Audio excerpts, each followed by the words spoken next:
O Car Podcast dessa semana vai entrevistar a bruxa Kel. Vocês já ouviram falar de bruxa? Ela vai explicar tudo isso para vocês, vai explicar a transição de carreira dela, que ela está há 2 anos e meio aqui em Londres também. E ela também organiza o Círculo de Mulheres do Sagrado Feminino aqui em Londres. É um propósito que ela tem. E é muito bonito, também ela trabalha como terapeuta holística. Então agora vamos conversar um pouquinho com ela. Ela vai contar um pouquinho da história dela e como ela ajuda pessoas e empresas nesta área de terapia holística para melhorar você e o seu negócio.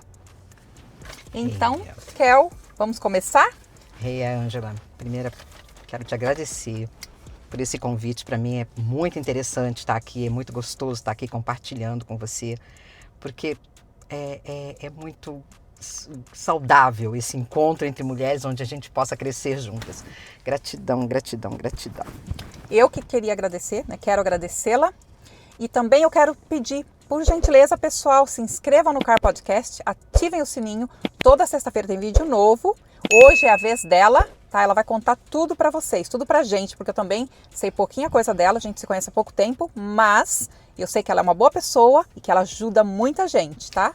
Olha, uma lembrancinha que ela trouxe pra mim, gostei muito. Depois vou colocar na água quando chegar em casa. Mas agora a história dela. Ela vai contar como que é a família dela, que é a base que ela teve para trabalhar hoje com o que ela trabalha e ajudando pessoas também. A família dela já ajudava, já fazia esse, como que eu posso te dizer? Isso é um trabalho, isso é um sistema de vida, um propósito de vida, isso, um propósito de vida. Ela teve exemplo de família e com isso ela construiu a carreira dela e o propósito de vida dela. Então vamos saber um pouquinho sobre a vida dela e depois o negócio dela. Então, essa questão de bruxa é uma herança. Eu sou de família de umbandistas. A minha avó materna, mãe da minha mãe, tinha um terreiro. Então eu cresci, eu brinco que eu fui batizada por preto velhos, né? Então eu cresci ali dentro do terreiro, ouvindo as musiquinhas, aprendendo com defumação, fazendo rezos. Desde pequenininha eu trago essa herança materna. E a minha avó paterna, mãe do meu pai, era parteira e benzedeira. Então também era uma outra questão. Sempre tinha gente na casa dela para ela benzer. Ela sempre foi chamada para fazer os partos em uma cidadezinha do interior, ali do Goiás, e ela fazia os partos. Então, para mim, isso sempre foi muito natural. Embora, depois de um tempo, nós tenhamos ido para Brasília, e naquela época não se falava muito sobre bruxa. Aliás, até se falava, mas se falava da bruxa de um lugar de má, né? A bruxa era aquela... sempre fazer caldeirões, vilã, sempre a vilã, né, da história era a bruxa. Então, em Brasília tinha, no interior tinha, mas nós reconhecíamos ali o poder dessas senhoras, né, dessas anciãs, que eram as parteiras, as herveiras, as benzedeiras, mas na cidade tinha um preconceito muito maior.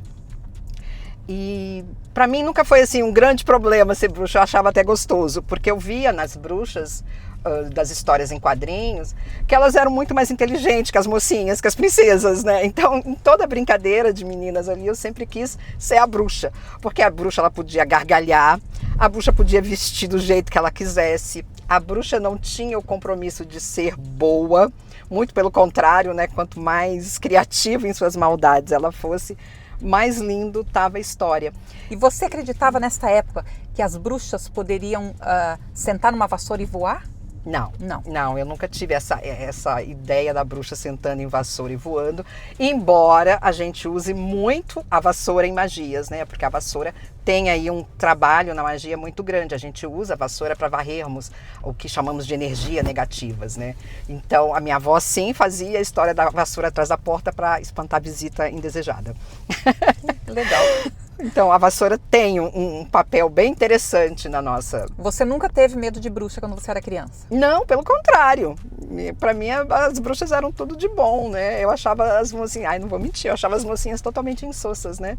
Eu achava tudo sem gracinha ali, esperando o príncipe encantado e a bruxa lá aprontando horrores. Ok. E quando você era criança, você pensava em ter alguma outra profissão ou você gostaria de seguir o que a sua família estava fazendo naquela época?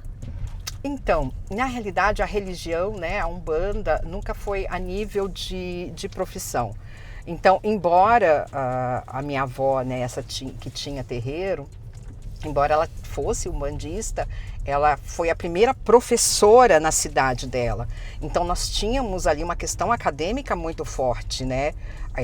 Imagina, a gente está falando de 1930 talvez, a minha avó já formada professora e tendo grupo escolar e fazendo esses trabalhos. Então esse lado bruxa não era, até então não era profissão, não era um propósito. Era algo natural, era algo que nós tínhamos na família. Eu cresci, né, com essa questão acadêmica de termos que estudar, todos nós, todos os netos fomos ali sempre incentivados a buscar faculdade, E durante muito tempo, Ângela, eu tinha isso como religião e eu não conseguia dentro de mim fazer um link. No caso, religião, a bruxaria? A Umbanda. A Umbanda. No caso, a Umbanda, né, porque é muito associado Umbanda com bruxaria, né? Depois de vamos dizer que que a Umbanda seja a bruxaria no Brasil. Eu acredito que está muito desse lugar, né? O que a gente vê de bruxa aqui no Brasil seria as umbandistas, né? Porque, não sei, na comunidade que eu cresci no Brasil, a gente via bruxa como uma pessoa maldosa, que fazia caldeirões, fazia maldade para as pessoas. E Umbanda não era muito... Era associado, mas não era exatamente a mesma coisa. Pelo menos é o que eu não entendia. Não sei se é porque eu era criança, ouvia pessoas diferentes falarem coisas diferentes, né? Então, para mim, era assim. E eu acho assim que as pessoas que conviviam comigo, pelo que se conversava, era assim. Então, as crianças tinham medo de bruxas, porque bruxas eram horripilantes. Pegavam crianças para fazer macumbas, caldeirões, fazer aqueles caldeirões que nem nos desenhos animados. A história de Joãozinho e Maria, como você comentou quando a gente estava conversando, né? A gente tinha aquela ideia de Joãozinho e Maria e tal. Eu não tinha medo de bruxa, mas eu sei que muita gente tinha. Né? E já o umbandista era aquela coisa de religião. Algumas pessoas gostavam, algumas pessoas não entendiam, outras pessoas não gostavam mesmo sem saber o que era. Que isso também eu acho que é um paradigma, né, da religião, da Umbanda, né? É uma religião, no caso? É uma religião considerada... Umbanda é uma religião, né? Religião totalmente brasileira. Mas é bem esse lugar que você acabou de trazer, né? Bruxas faziam macumba. Então, quando você fala em macumba, que é o que as pessoas pensam, né, que a Umbanda é de fazer macumba, e quando se fala em macumba as pessoas pensam geralmente que é algo pro mal, né, traz esse lugar de muita maldade, acaba fazendo essa relação entre bruxas e macumbeiras, né. Então, quando muitas das vezes, inclusive hoje em dia, que eu ando vestida, característica bem umbandista no Brasil, né, branco com turbante, aquela questão, muitas pessoas olham e passam e falam, macumbeira, e outras passam assim, bruxa, né, então tem bem essa relação. Mas eu acho que as pessoas não entendem muito, porque... Exato. Né, quem não faz parte da religião e quem não entende, às vezes não se preocupa também por não entender. Eu vejo muito esse lugar de uma falta de esclarecimento, que inclusive faz parte do meu propósito, justamente uma das questões de eu estar aqui hoje com você, é justamente levar ao mundo essa lucidez sobre algo que é um presente, sabe? Dentro da Umbanda a gente tem curas ancestrais, né? A Umbanda é pura quântica. Se as pessoas puderem ter um tempo e estudar o que é quântica e o que a gente faz na Umbanda, o que a gente faz no Candomblé. Até esqueci de te contar, Ângela, eu tenho um livro publicado, né? Chama-se Candomblé, a Medicina da Nova Era, que é esse lugar de mostrar toda essa medicina ancestral, que são as ervas, que é a aromaterapia, que são o poder das velas, de um ritual. Tudo isso é colocado para as pessoas compreenderem e entender o quanto de cura e o quanto de sabedoria tem nisso. Mas tem mais de um tipo de macumba ou macumbeiros? Tem mais de um tipo? Deixa eu tentar. Porque tem gente que fala, tem a macumba branca, tem gente que fala, tem outros tipos de macumba, né? Então, agora me veio... Entendi. Macumba, quando a gente fala macumba, né? Macumba ela é uma outra coisa. Macumba é um instrumento que é utilizado dentro dos cultos, né? Dos rituais, e que virou símbolo da Umbanda, vamos dizer assim, do Candomblé. Tem uma outra história que depois eu posso até te contar o que é macumba. Eu digo que a macumba, que é a magia, o que o pessoal chama de macumba, que é o ritual de fazer algo ali, né? Ou a magia, que é a forma de transmutarmos ali, trabalharmos energia, ela é neutra. Ela é totalmente neutra, né? Eu não posso nem dizer que ela tem cor branca e preta, porque isso já leva para um lugar também bem interessante, né? Então, a macumba é neutra, a magia é neutra. O que vai direcionar é a sua intenção. Então, assim, a pessoa, se ela tiver uma intenção malévola, ela vai fazer uma macumba má, uma macumba, né, inclusive a gente negra, escuta, como às vezes, falo, preta. A gente escuta em músicas, de vez em quando, pessoas falando assim, vou fazer uma macumba para ela voltar para mim, ou alguma coisa assim, né? Tem, que é uma coisa usada como uma coisa bonita, uma coisa legal, né? Quero minha mulher de volta, vou fazer macumba para ela voltar, ou não é? Não, né? Porque quando você pensa assim, você imagina assim, eu vou me meter na vida do outro, no bem-querer do outro, no livre-arbítrio do outro para fazê-la se interessar por mim, né? Eu considero isso uma macumba bem bem pesada. Você não gosta então desse tipo de macumba, de fazer uma pessoa voltar para outra se ela não quer? Nenhum tipo de macumba que eu vá no livre-arbítrio do outro é interessante, eu gosto. Não gosto, não pratico. Mas tem quem faz, né? Muita gente faz. E por isso vem a denotação de macumba como algo ruim. Exato. Ok. Então aí né? tá explicando. Porque as pessoas têm esse costume de... Inclusive, assim, eu brinco que só existe macumbeiro fazendo esse tipo de coisa porque tem gente que procura. Porque quando as pessoas pararem de se interessar por isso e resolverem suas questões de outra forma... Você já negou, por exemplo, alguém pediu talvez alguma coisa que você não gostou do que ele te pediu, você já negou? Várias vezes e não tem problema nenhum. Inclusive no meu Instagram tem vários assuntos sobre isso, né? Quando alguém fala assim, eu queria fazer uma amarração, chama amarração, né? Que é manter uma pessoa do meu lado. Então eu tenho todo um trabalho de estudos mesmo, quanticamente, como isso funciona, porque muitas pessoas falam, macumba não me pega, né? E então a pessoa pensa que é força ali, que ela tende a macumba não pegar. E muitas das vezes não, é uma questão energética. Né? A macumba é um trabalho energético. E se você, dentro de você, energia, né? Ressonância, sintonia. Se algo dentro de você ressoar com aquilo que estão te mandando em forma de macumba, vai pegar sim. Mesmo que a pessoa não acredite. Mesmo que a pessoa não acredite.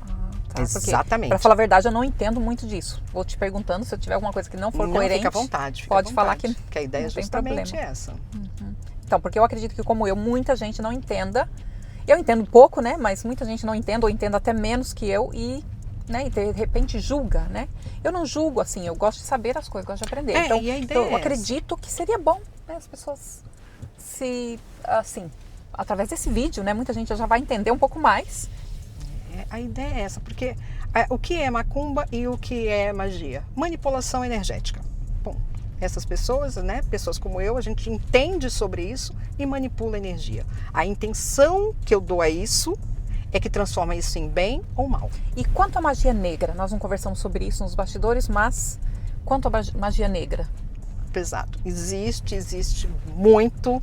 E é essa magia mesmo que deixa a pessoa totalmente fora da conexão dela com o divino.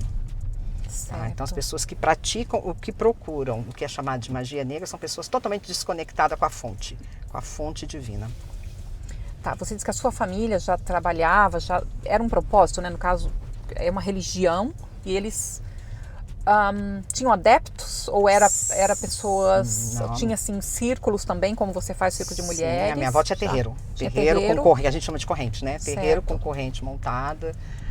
Trabalharam durante muitos anos, o terreiro só foi desfeito porque era no interior, então meu avô primeiro morreu e depois a minha avó morreu. E como era no quintal, né, no fundo de casa, isso passou para outras pessoas que continuaram... Que tem o poder de fazer a mesma coisa que eles faziam. Que é o que a gente chama de pai de santo e mãe de santo. É todo um estudo, né? Para você poder... A Umbanda é muito estudo mesmo. É como alguém que lidera uma igreja, alguma coisa assim. Sim, às vezes as pessoas me perguntam, eu falo, como é que... Porque acontece muito das pessoas se tornarem aí reféns de pai de santo e de mãe de santo, né? E me perguntam, como é que eu faço? Eu falo assim, estuda. Autoconhecimento, conheces a verdade te libertará, né? Então, porque autoconhecimento é tudo. Acredito que como toda religião, por exemplo, existem pastores que se aproveitam, né, de pessoas da igreja, existem padres, né, que tem a caso de pedofilias ou outras coisas. Também na macumba tem essas pessoas más que se aproveitam, né, do poder para fazer maldades e para tirar dinheiro ilegalmente das pessoas. Mas às vezes, como a pessoa está tão envolvida, podemos entrar naquela rua ali, será? Acredito que sim. Private. Não, ali é um private state, temos que voltar. Não, ali não podemos. Tá tá dizendo lá uma placa lá na frente. É. Não vamos levar multa. Nunca tinha vindo nessa rua aqui, é uma rua nova. Gente, estamos aqui passeando perto do parque de Gladstone, aqui em Londres. É bonito, mas tem lugar que a gente não pode entrar, então a gente tem que respeitar. Bem private, o pessoal quer o parque só para eles. Né? Não, mas é que ali são casas daquele lado, tipo um condomínio. Do condomínio, sim. Então vamos continuar, né? Você já falou um pouquinho. Por que você veio do Brasil para cá? Vamos falar agora sobre negócios. Negócios. Então, baseado nesse livro que eu te falei, eu estudei muito o candomblé, eu estudei muito a Umbanda e eu estudei muito o Sagrado Feminino. Em 2012 eu conheci... como eu tinha te falado antes, eu não via isso como uma profissão. Era a minha religião, meu caminho espiritual, o caminho qual eu decidi, que eu escolhi seguir para a minha questão espiritual. Só que eu vi ali, Ângela, muita coisa linda, muita coisa bonita, que poderia ser colocada para as pessoas e estava ali, né, atrás dos muros do terreiro, coberto aí, submerso em ignorância mesmo, né, dessas pessoas que não buscam conhecer. Então, assim, esse tremendo preconceito com a religião. Mas, mesmo eu conhecendo, eu sabendo o tanto que isso era bom, eu não conseguia linkar isso com o meu propósito de vida. Né? Eu não queria ser mais uma mãe de santa, eu não queria ter um terreiro, eu queria correr o mundo, eu queria conhecer, eu queria levar isso para o mundo. E aí, em 2012, eu conheço o Sagrado Feminino. E o que acontece? Eu começo a perceber que o Sagrado Feminino e o Candomblé, eles tinham muita coisa em comum. Porque o Sagrado Feminino, ele resgata muito do poder da mulher, do potencial da mulher. Quem eram as mulheres que no passado tinham esse potencial? Quem eram as curandeiras? Quem eram as parteiras? Quem eram as mulheres que se reuniam em ciclos na tenda vermelha? Tinha um costume, bem no passado, né, ancestral, bem ancestral, a tenda vermelha. O que era a tenda vermelha? Era quando as mulheres menstruavam, elas iam para essa tenda e entravam ali em conexão com o divino, com a deusa, com o grande espírito, independente da cultura que elas faziam parte. E essas mulheres, durante a sua menstruação ali na tenda vermelha, elas entravam nessa conexão e quando elas saíam, os guerreiros e os chefes tribais esperavam por elas para ouvir as orientações dessas mulheres. Então, olha que lindo esse lugar que as mulheres ocuparam. E hoje a gente quase não tem o costume de nos unirmos, né? Estarmos em círculo. Então, quando eu conheço o Sagrado Feminino e eu trago o Candomblé, eu percebo que é muito parecido. Qual é a palavra-chave? O que faz o Candomblé ser uma religião de resistência, que mesmo sofrendo tudo o que sofreu no Brasil, e não foi pouco, ele ainda está hoje vivo no Brasil? A colaboração. A moeda do Candomblé é colaboração. Cada um chega ali e apresenta o que tem e o que pode. Então, tem uma questão financeira? Tem. Quem tem grana e doa essa grana, coloca a sua grana ali. Quem tem trabalho, coloca seu trabalho ali. Então, a colaboração é a nossa moeda maior dentro do Candomblé. E entre mulheres também. Então, esses círculos no passado, eles trabalhavam essa colaboração. Eu juntei esses dois e falei assim, bem, agora eu vou começar a fazer círculos de mulheres e vou trazer nos meus círculos, né, círculos do Sagrado Feminino, o conhecimento do Candomblé. E aí eu comecei a unir os arquétipos que existem dentro do Candomblé, que são as 4 Iabás, que você já deve conhecer algumas, pelo menos, Oxum, Yansan, Iemanjá e Nanã. São as 4 Iabás mais conhecidas e são os 4 arquétipos do feminino, né, a donzela, a anciã, a guerreira e a mãe. Eu começo a unir isso nos meus círculos e começo a trabalhar isso. Só que chega uma hora que você quer mais, chega uma hora que você quer falar mais e chega uma hora que você quer acessar mais. E aí foi muito interessante isso, porque um dia eu fui dormir, Ângela, e perguntei, né? Eu gosto muito de perguntar a diretoria, como eu chamo, né, aos meus guias e mentores, o que mais é possível, né, onde mais eu posso acessar. Então, eu durmo com esse pensamento e eu acordo cantando uma música em inglês. E eu penso assim, nossa, cantando em inglês, faz tanto tempo que eu não falo inglês, porque eu morei nos Estados Unidos, né, mas eu já tinha voltado há muito tempo e não tinha o uso ali do inglês na minha vida. E me vem aquela sensação, cara, eu posso ir para fora, eu posso ir para outro país, eu posso ir para outros lugares. E aí começo a pesquisar lugares que seriam interessantes, mas eu acordei cantando em inglês. Então, os Estados Unidos não estava na jogada, né? Eu já tinha morado nos Estados Unidos. E aí que me chega? Londres, para Inglaterra, né? E aqui na Inglaterra tem algo muito interessante, que é a magia ancestral. A Inglaterra é terra de bruxas, né? A Grã-Bretanha é terra de bruxas.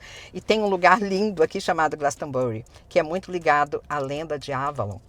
Eu falei, cara, tem algo para mim lá. E foi desse lugar que eu escolho vir para Londres, né? Eu quero fazer, eu estou em meio a uma peregrinação que eu chamo Caminhos da Grande Mãe, que é uma peregrinação que eu quero passar em todos os lugares aonde Mãe Maria e Maria Madalena estiveram ou se conectaram, e acender uma vela e fazer um círculo de mulheres. Então, dentro desse Caminho da Grande Mãe, que é essa peregrinação, eu vou reunir mulheres e fazer essa peregrinação. Eu comecei com Glastonbury esse ano, eu já estou no meu 3º retiro em Glastonbury, que é essa terra mágica, né, de Morgana, das as sacerdotisas da deusa. E então isso me trouxe a Londres, poder expandir meu trabalho, poder expandir, eu digo que é expandir a minha voz. Que maravilha, né?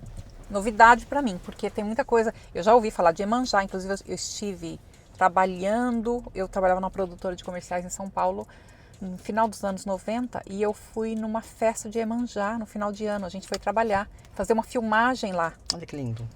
E eu achei muito lindo, eu nunca tinha visto. Eu não tinha nem 20 anos de idade na época e eu falei, nossa, fiquei encantada. Foi muito bonito, foi muito lindo e encheu de gente, foi na Praia de Santos. Praia de Santos lá. Lindo. Foi muito, muito lindo mesmo. Então, eu não, como eu te falei, eu não entendo muito, mas é bom saber mais coisas, é bom aprender. Estamos aqui aprendendo com ela e daqui a pouco ela vai explicar como isso tudo pode aplicar na vida das pessoas, nos negócios, para ajudar pessoas também, não é? É isso, Ângela. Você vê como essa magia das Iabás, né? São Iabás, as entidades, as deusas, né? Deidades do candomblé são as Iabás. Elas estão no nosso consciente coletivo no Brasil, né? Todo mundo sabe quem é Iemanjá, todo mundo sabe quem é Oxum, todo mundo sabe quem é Nanã e por aí vai. Então, por mais que as pessoas tenham essa coisa, né, com a macumba... eu acho que Iemanjá e o Oxum todo mundo sabe, que são os mais conhecidos, não são? Quais são os eu mais vou até te falar o porquê disso. Porque tem alguns artistas, lá quando era proibido se falar disso, ou quase não se falava, que tínhamos a censura, alguns artistas famosos trouxeram... Por exemplo, Anitta? No passado, bem no passado, né? Quando a gente está falando de Clara Nunes, por exemplo, sim, né? Do meu da tempo, Vila. gente. Martinho da Vila, o Zeca Pagodinho, né? Maria Bethânia, que todo mundo sabe que Maria Bethânia é de Iansã. Por quê? Porque ela canta aos 4 ventos, né? Então, mas no Brasil nós temos 16 orixás cultuados. Na África a gente nem tem nem ideia, né? Então, é desse lugar, eu acho bonitinho. Só na África é mais forte, você acha? Sim, né, o candomblé é uma religião de matriz africana, né? Foi trazida pelos negros quando eles chegaram ali pela escravidão. Então, na África é bem mais, vamos dizer assim, profundo, né? Então, o candomblé nasceu na África e a macumba no Brasil? A macumba que a gente fala a Umbanda, né? A Umbanda. A Umbanda é brasileira. A Umbanda acontece a partir do candomblé, porque pensa assim, quando o Brasil foi descoberto, né? Quando o Brasil sofreu a descoberta, vamos dizer assim, aquele conhecimento, nós tínhamos os indígenas no Brasil, com uma sabedoria ancestral também. Para onde foi esse conhecimento? Isso foi decepado, né? Isso foi totalmente enterrado. Então precisava resgatar esse conhecimento, e se resgatou esse conhecimento através da Umbanda. Então a Umbanda, ela tem uma mistura do conhecimento, da sabedoria africana, mas também da sabedoria brasileira, vinda aí dos moradores originais do Brasil, né? E não desse lugar de ter sido levado embora ou ter sido soterrado. Então a Umbanda resgata isso. A Umbanda tem muito disso. Tá, e o que a terapia holística daí tem ligação? Como que tem ligação terapia holística e a Umbanda? Tá. Terapia holística, quando a gente fala assim de terapia holística, a gente tem que imaginar nós como um todo. Nós físico, nós emocionais, nós mentais e nós espirituais. Tá? Quando a gente fala terapia holística, é um olhar do todo, nós sermos como essências divinas, nós cuidamos disso tudo. Quando uma terapia holística trabalha, ela vai em todos os seus níveis. A terapia holística traz o lugar que nós somos energia. Então, físico, emocional, mental. Cuidamos, muitas pessoas conhecem aí várias técnicas. Quando é o espiritual? O espiritual a gente traz questões de reencarnação, porque ela traz, a terapia holística traz, é reencarnacionista, falamos sobre reencarnação. Se nós não falarmos sobre reencarnação, nós vamos falar sobre os ancestrais. Tá? Mas de qualquer forma nós vamos resgatar isso, que só estamos aqui porque nós viemos de um lugar, nós viemos de alguém, nós viemos de uma família, de um campo. Emocional, nós temos que olhar para o emocional, porque tudo que existe, eu costumo dizer que através do seu emocional você cria as ações. Se você tem ali uma crença limitante, você deixa de agir por medo, vamos dizer, e isso reverbera na sua vida física, né? Mental, da mesma forma, se você não consegue controlar o seu mental e colocar o seu mental para trabalhar para você, isso vai interferir na sua vida.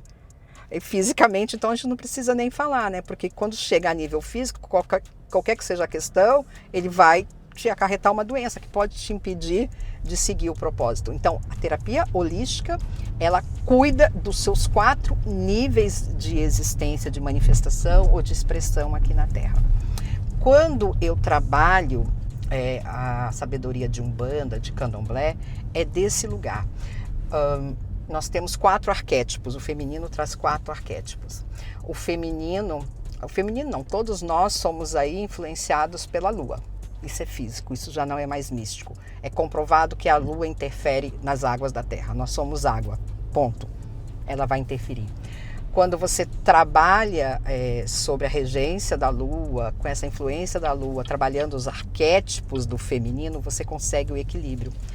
Então, Ângela, toda mulher traz em si uma guerreira, ela traz em si uma mãe, ela traz em si uma donzela e ela traz em si uma anciã. Toda mulher. Isso é fato, isso é da psicologia. Esse Jung já explicou, Freud talvez, não sei. E toda mulher recebe a influência da lua. Então, só mulher, no caso, ou homem também? O homem também, só que a mulher, ela traz o feminino, que são as emoções. No feminino, as emoções são mais fortes. Então, as nossas questões são mexidas mais do que o homem. Vamos dizer que o homem, ele para isso, tá? Para as emoções, ele é mais mental. A mulher é mais emocional. O homem é razão. O homem é ação. Então, a mulher, ela é mais emocional. Então, ela sofre mais essa influência do que o homem. O homem, a gente pode dizer que ele sofre no período do ano, tá? Ou das estações do ano. Tem um estudo sobre isso também. Nós, mulheres, são 4... Na lua. Nas fases da lua. Nas 4 fases da lua. Tem até músicas que falam fase da lua, né? Exato. Eu me lembro, tô conectando as coisas agora. Sim. Então, imagina, na lua crescente, que é uma lua que a lua tá, uma lua que a lua está recebendo mais luz solar, as nossas águas estão se mexendo e a gente está pronta para a expansão. Então, você mulher, você vai estar mais expandida, você vai querer sair para o mundo, você está recebendo luz solar, né? Então, daí, nessa época, você acha que é melhor para tudo? Para negócios, para abrir uma empresa, para pôr uma empresa para funcionar? Exatamente aí que... Não só pessoal, como tudo. Para business. Tudo. Para business, para os seus projetos, sejam quais forem, profissionais, relacionais, os seus projetos. Nessa lua está recebendo luz. As suas águas, seus hormônios. E as luas, elas influenciam em qualquer tipo de mulher, que ela tenha nascido em qualquer época do ano, qualquer idade. Época do ano. A lua está lá, recebendo a luz do sol, influenciando na terra. Nós somos líquido, nós somos água, nós temos hormônios, nós temos sangue. Como é que isso vai influenciar? Você acha que, de acordo com seus estudos, a mulher tem que usar isso para ter um benefício próprio ou um benefício para negócios e em tudo na vida? Ferramenta é importantíssima. Toda mulher deveria reconhecer seu ciclo. Inclusive, existe uma ferramenta chamada Mandala Lunar, que é para você mapear as suas emoções em cada fase da lua. Lua minguante, uma lua que está recolhendo, tá? Suas águas estão recolhendo, você não está afim de nada. Eu acredito que você perceba isso, Ângela, que tem dias que você está afim de vamos para a festa. A gente acorda às 4 da manhã e já sai, mesmo sem precisar. Tem luas que você quer ficar debaixo do cobertor. Não tem? Verdade, então, quando você consegue mapear isso e entender isso, Ângela, isso se torna uma ferramenta Incrível. Então, o que eu falo para as mulheres às quais eu trabalho? Não inventa nada na lua minguante. Não inventa fazer uma inauguração numa lua minguante. Não inventa sentar para desenhar um projeto na lua minguante. Na lua minguante é melhor só continuar o que já está sendo feito, só gradualmente. Você pode rever seus passos, tá? A lua minguante é muito bom para você rever seus passos. Você olha tudo. Isso é muito bom. Eu já ouvi sobre isso, mas é bom você saber mais, é bom aprender mais sobre isso, porque eu já ouvi falar nisso muitas vezes. Eu estou encerrando essa semana o meu grupo, porque eu tenho um grupo de estudos, né, sobre isso, o Sagrado Feminino e as Iabás, trabalhando em conjunto para o bem maior. Eu tenho um grupo de estudo onde eu trabalho isso, tá, Ângela? Eu trago ali essa questão dos nossos arquétipos com a questão da lua e como colocar isso... E no caso, você falou de mulheres. O grupo que você trabalha é só para mulheres ou é para homem também? Agora eu trabalho só com mulheres. Eu gosto muito desse lugar da energia do feminino, porque quando a energia masculina, né, energia masculino tá no meio dos grupos, acontece ali nós mulheres ainda temos muitas dores com relação ao patriarcado, com relação ao masculino, né, Ângela? Então a mulher tende a ir para a defensiva. Você acha, desculpa, talvez não tenha a ver aqui, mas talvez tenha. Você acha que todo mundo tem um lado feminino e masculino? Tanto Sim, mulher como homem? Todos nós. Só que na mulher, o nosso feminino, ele tá mais expansivo, né? Mas nós precisamos do masculino. Porque o que adianta eu ser só emoção e não tiver o mental para colocar a minha emoção em prática, né? E tornar isso uma ação. E no caso, eu já ouvi... É um ditado, às vezes tem pessoas que falam, eu sou mulher e meu lado masculino é gay.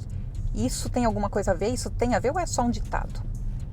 Você quer dizer... Quer dizer, eu sou mulher, tem um lado, todo mundo fala que a mulher também tem um lado masculino. Então vamos supor, se eu chegar pra você e falar, eu sou mulher, tenho um lado masculino, mas o meu lado masculino é gay. Pode acontecer? É uma disfunção. Uma disfunção, sim, no sentido de disfunção, tá? Eu sou mulher, mas eu tenho uma guerreira muito forte. É a minha guerreira que me trouxe para Londres. Então eu posso dizer para você que esse meu lado guerreira, por ser guerreira, pode gostar de mulher também. Sim? Então eu sou mulher e o meu lado que deveria gostar de homem é gay. É mais ou menos por aí que você está trazendo? Não. O lado feminino é gay, quer dizer que a mulher é 100% mulher, que ela não tem tendência a ser gay. É isso que as pessoas falam. Tem gente que, por exemplo, aquela mulher deve ser lésbica, por exemplo, né? Uma coisa que agora não tem nada a ver, mas só para dar exemplo. Sim, mas faz sentido. Aquela mulher lésbica, ela fala, não, meu lado masculino é gay. Não tem chance de ser lésbico. Meu lado masculino é gay. Eles falam isso. É um ditado que as pessoas dizem. Meu lado masculino é gay. E os homens falam, meu lado feminino é lésbica, porque eu só gosto de homem. Quando você fala meu lado masculino é gay, eu imagino que o lado masculino gosta de homem também. Diferente, de uma forma de pensar. Tudo bem. Tudo tô bem. Aqui querendo. Engraçado, né? Uma coisa tão comum que a gente ouve tanto e chega. Sim, mas acontece muito, o Ângelo, das mulheres colocarem o lado feminino totalmente no stand-by. E não usarem o lado feminino para absolutamente nada. Não. Só para completar, por exemplo, sou mulher, tenho um lado masculino. Então, se o meu lado masculino for atrás de outra mulher, tá querendo dizer que eu sou lésbica porque o meu lado masculino tá querendo outra mulher. É isso que as pessoas dizem. Não sei se você já ouviu isso. Eu já ouvi a expressão, mas eu nunca me peguei. Por exemplo, eu sou mulher. Aí pronto, eu tenho um lado masculino, como todo mundo fala que a gente tem. Daí se o meu lado masculino gostar de outra mulher, então eu vou virar lésbica porque o meu corpo vai para outra mulher. Mas se eu falar o meu lado masculino é gay, quer dizer que eu sou 100% mulher. Então isso tem alguma coisa a ver com o feminismo, tem alguma coisa a ver com as crenças das pessoas? Não creio, não. O que eu vejo é quando essas energias nós, né, estão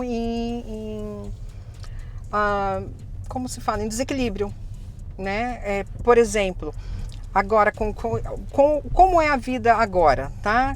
Nesse patriarcado que impera, nós mulheres temos que sair para a luta. Sim? Mulheres... Está sendo muito falado do empoderamento, que é uma palavra que está sendo usada no mundo, empoderamento feminino. Não só no Brasil, mas, né, que as mulheres estão ficando empoderadas. Você não gosta? Eu não gosto muito dessa palavra empoderar. Por que você não gosta dessa palavra? Justamente por isso, porque quando eu parto para o empoderamento, eu vou para o lugar do homem. O homem precisa de poder. Se a gente voltar lá no passado novamente, os homens precisavam de poder para darem as regras e manter essas regras. E como é que mantinham essas regras? Através da briga, através da luta, através de guerras, né? Então o homem precisava do poder. A mulher, ela tem o potencial. Qual é o potencial? O potencial é nós agruparmos, nós expandirmos e trazermos fazermos as ações através do grupo. Para ter poder, Ângela, é necessário que alguém esteja abaixo. O poder, ele é absoluto. Sempre. Né? Então, assim, aonde vai ter um círculo de mulher se tiver o poder sendo exercido? Né? Quando a gente faz círculo de mulher, a gente fala que a gente tem a guiança do círculo, mas não o poder sobre outras mulheres. Então, por isso que eu não gosto. Eu sempre falo que a mulher não tem que buscar por poder, ela tem que buscar por liberdade de expressão. Ela tem que buscar pelo potencial. Qual é o meu máximo potencial? Eu, como mulher, o que eu posso colocar para o mundo? Né? E deixar o poder com os homens.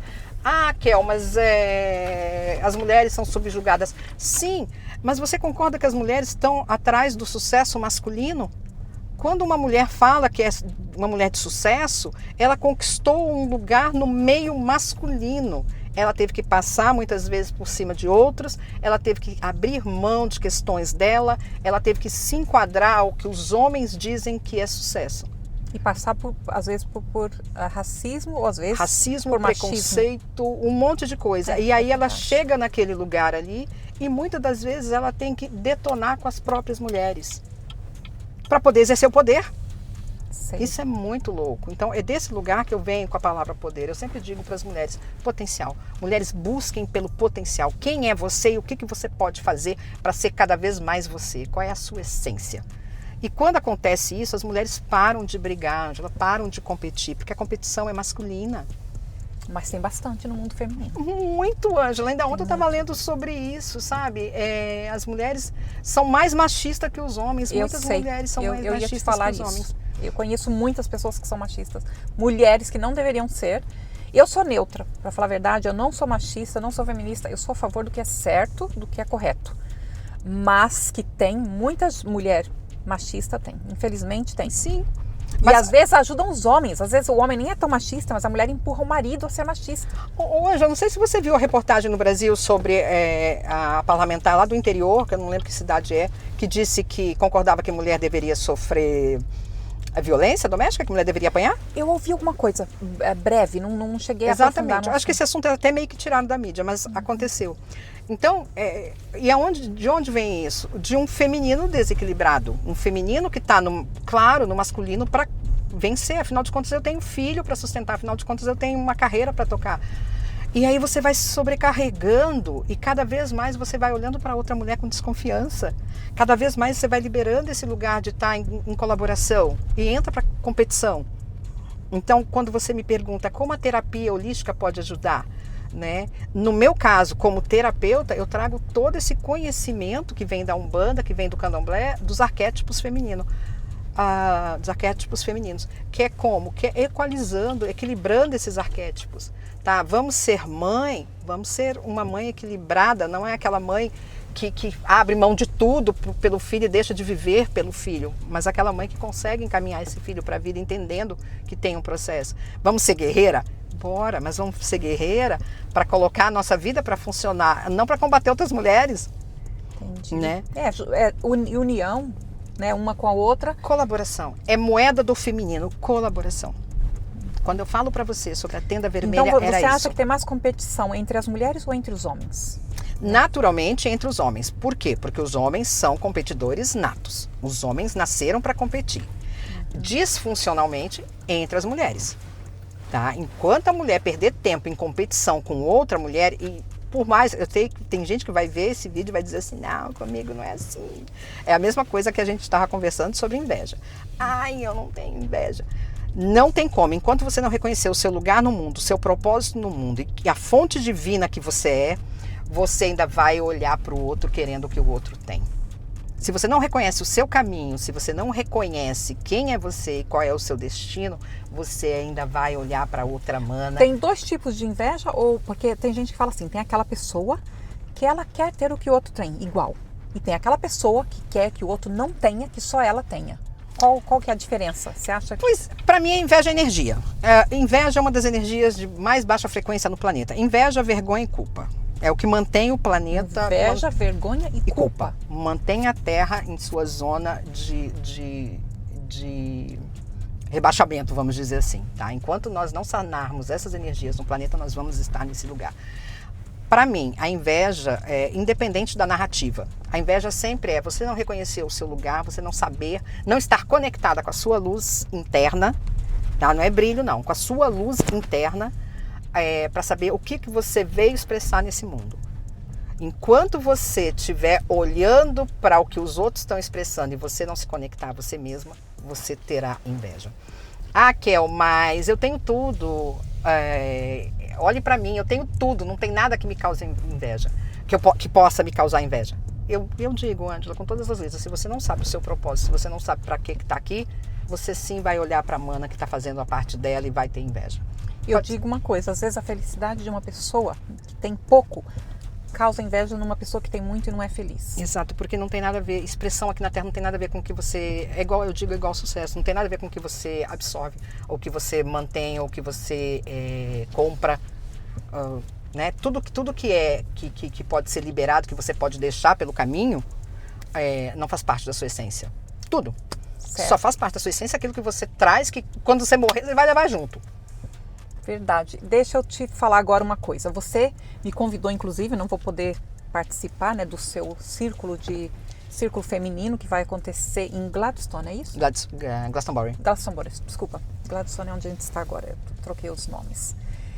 Como que isso acontece, né? Você já falou um pouco sobre isso, né? Só explica um pouquinho mais para quem nunca participou, quem não sabe como que é, de repente, no futuro, pode se conectar contigo, pode querer participar de um futuro, né? Um encontro desses com você, para melhorar a sua vida pessoal, para melhorar o seu negócio também. Explica mais um pouquinho sobre isso, porque é um assunto interessante, eu já vi que pessoas se interessam lindo, por isso. Muito lindo. Então, Glastonbury é um retiro que acontece todo ano, chama-se Caminhos de Avalon. Então, tem Caminhos de Avalon 2023, que foi o primeiro ano, 2024, e esse ano nós temos Glastonbury, Caminhos de Avalon 2025.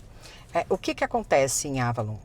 A cidade é muito mística, ela está muito ligada com as lendas do Rei Arthur. Com a lenda do Rei Arthur, né? E outras lendas locais.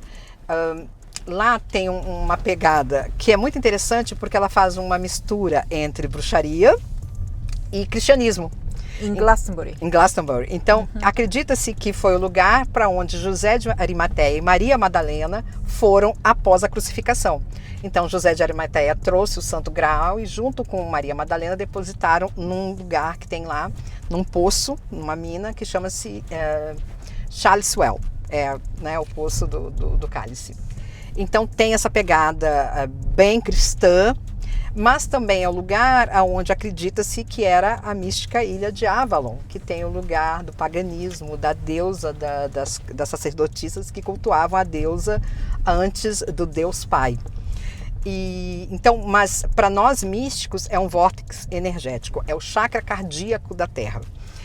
Eu realizo esse retiro lá, porque a primeira vez que eu estive, eu vi mudanças significativas na mulher que estava comigo, que bebeu dessa fonte, como a gente chama, né? Essa mulher encontrou muita coisa, inclusive para a vida profissional dela, a nível de propósito em Glastonbury. E aí nós criamos ali, algumas mulheres estavam em grupo comigo pelo Zoom. Eu abri um círculo lá, lembra que eu tenho o propósito de abrir um círculo nos lugares onde Maria Madalena e Mãe Maria estiveram. Então eu abri esse círculo, essas mulheres estavam comigo em Zoom e quiseram vir conhecer. E também elas vieram em 2024 e receberam muitos benefícios do local, desse vórtice energético. Porque eu não gosto nem de falar o que acontece lá, para não tirar da pessoa o direito de descobrir na hora, de né? descobrir na hora, porque vai mexer. Quantas pessoas estão inscritas para Esse ano são 8. Geralmente são 9 pessoas, sempre são 9 mulheres, porque eu não consigo atender mais do que isso.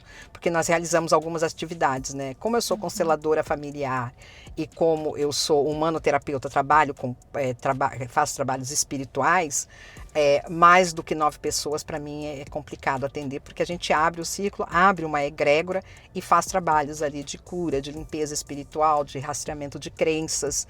Então, esse ano nós estamos em 8, ainda tem uma vaga. É esse número de pessoas.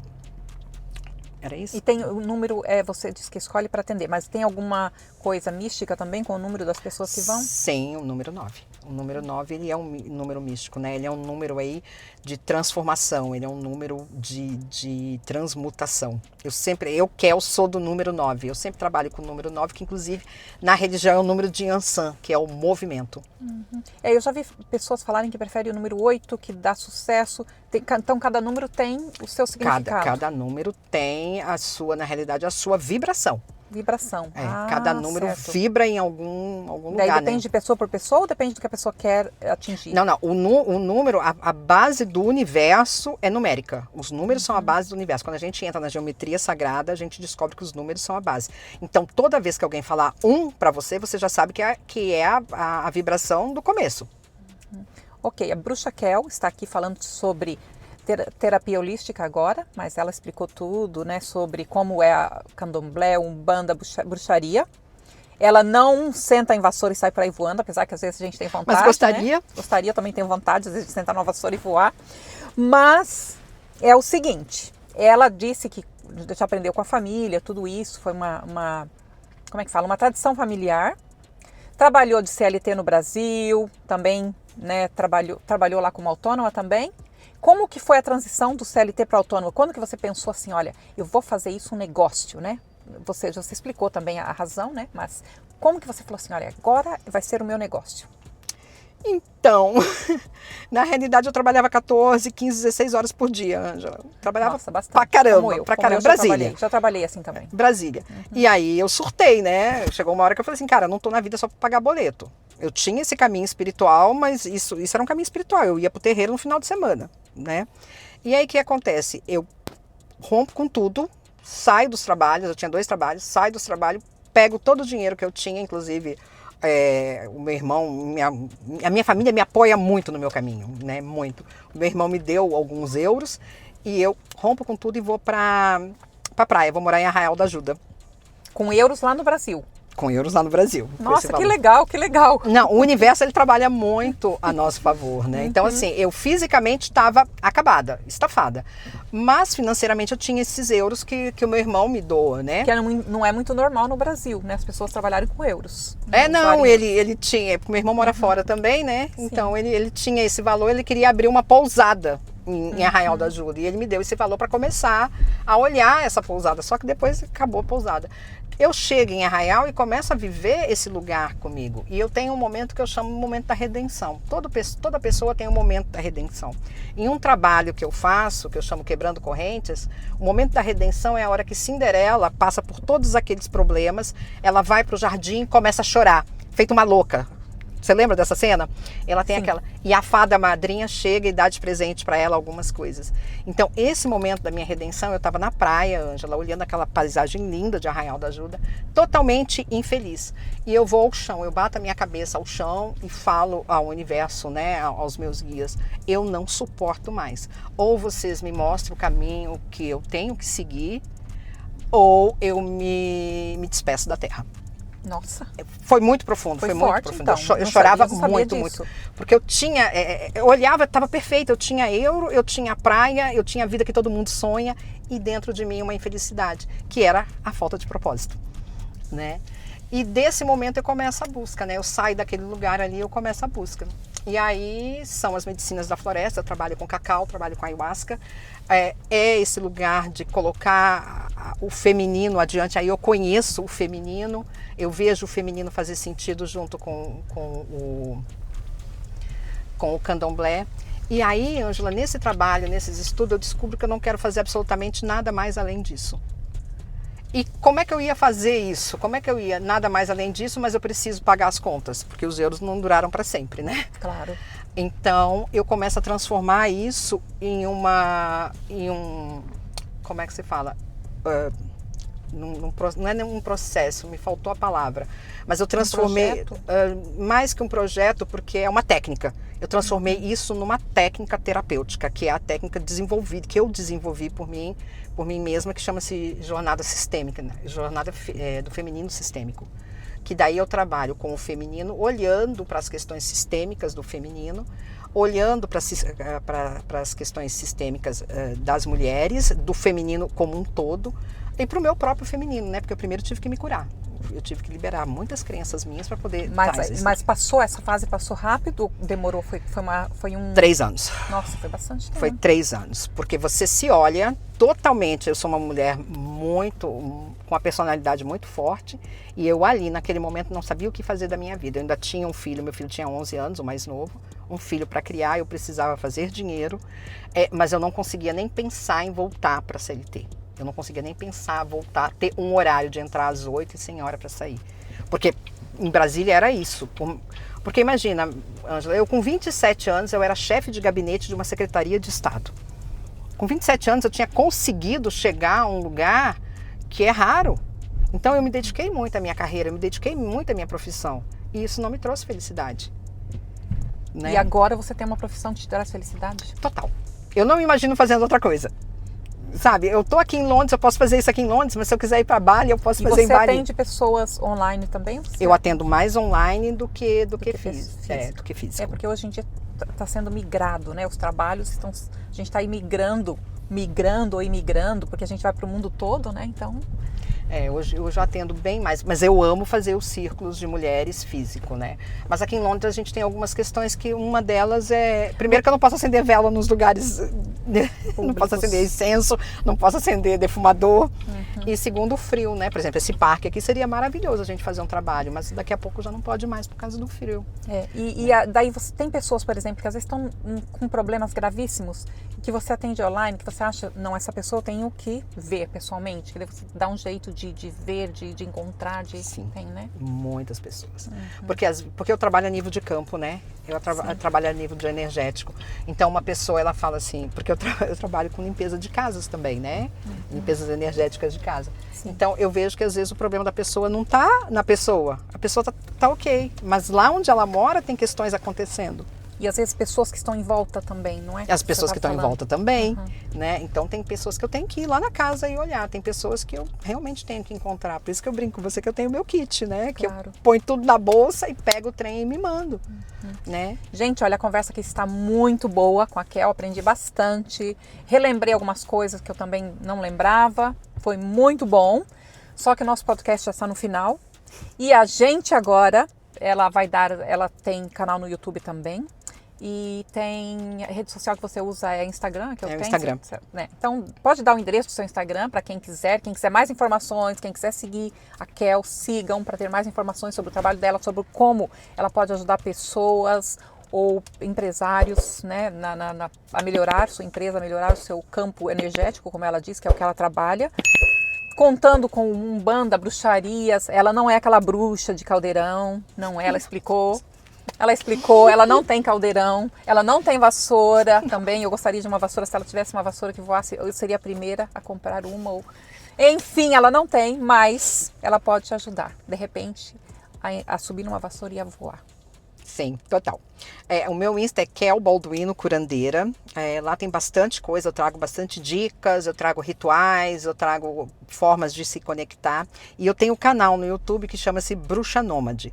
É um canal que foi aberto justamente para esse lugar da conscientização de quem são as bruxas atuais e quem foram as bruxas, né? É bem interessante o canal Bruxa Nômade, porque eu vou contando. Tem lá um trabalho que eu fiz na Escócia com as bruxas escocesas, tem um trabalho com as bruxas daqui.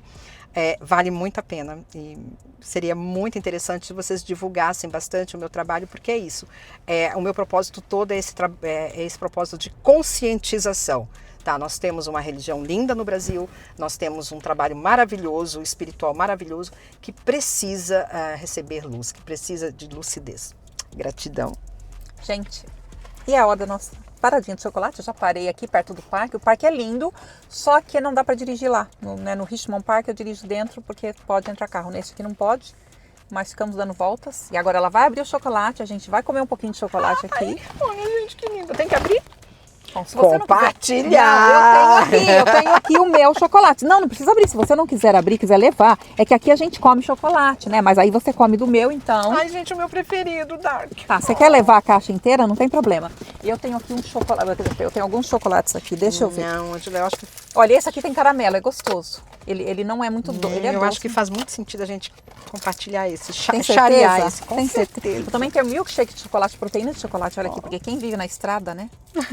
Então, já que você vai compartilhar o seu, você queria levar inteiro, leva este daí, é diferente, ele é um chocolate limitado, edição limitada. Gente, segue o Car Podcast, sigam a Bruxa Kel.